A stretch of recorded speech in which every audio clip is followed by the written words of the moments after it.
So Jayne's just been demonstrating some free motion quilting, but with the latest must-have gadget. That's acrylic rulers. You must use them with the special foot that the machines come with, and the 9450 comes with the automatic upgrade. The previous generation machine, the 9400, which is the one I have, you can get an upgrade for it. And what you get is the machine understands with this foot, and the acrylic rulers keep you safe, and you just guide them round, yes, don't they? You've got on sewing applications, with the upgrade you'll find you'll have a ruler work section on there now.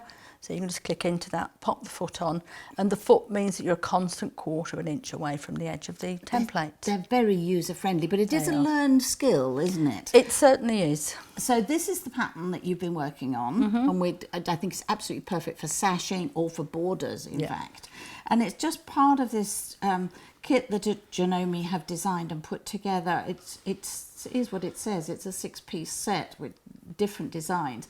But what's really clever, I think, is that you've got a little project that you can play. There's a DVD in there with a project on, and also a little booklet. Yeah, and you get to have a useful project. And using all those your lovely rulers. Yeah.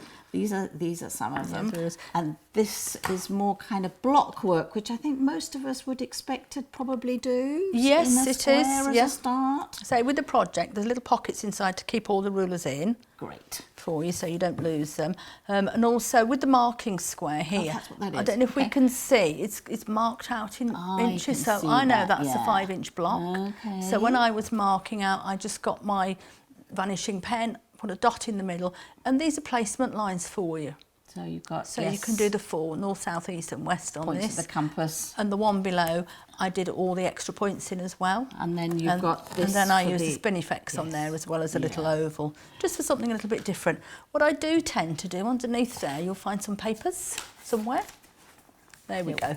So what I do, a lot of us have got these little quilter's quarter discs that we use. So I actually pop them inside the template to draw the patterns out to size. Oh, that's clever. So you can then just keep a note of what you've done, the size of the square, what templates you've used. So it's a really handy way to do this without having to sit there sewing loads of samples. And what I was going to say is it is a little deceptive when you look at the templates, because you are sewing that 1/4 inch inside all the time. So the sewn shape is much smaller than the aperture. Yes. It takes a while to get your head around that, doesn't it? It does. But it is very easy to use. I know I've had a go. It's got a really safe circular It is, and it's designed so that you're actually moving the ruler and not the quilt. Yes. And it's very difficult when you first start doing it, when you're used to free motion, to get used to not trying to move your fabric. So I would suggest you minimum fat quarter size to practice on, so you're not and don't be tempted to turn it just because you can. No, and that's it, you do. You still find yourself doing it occasionally,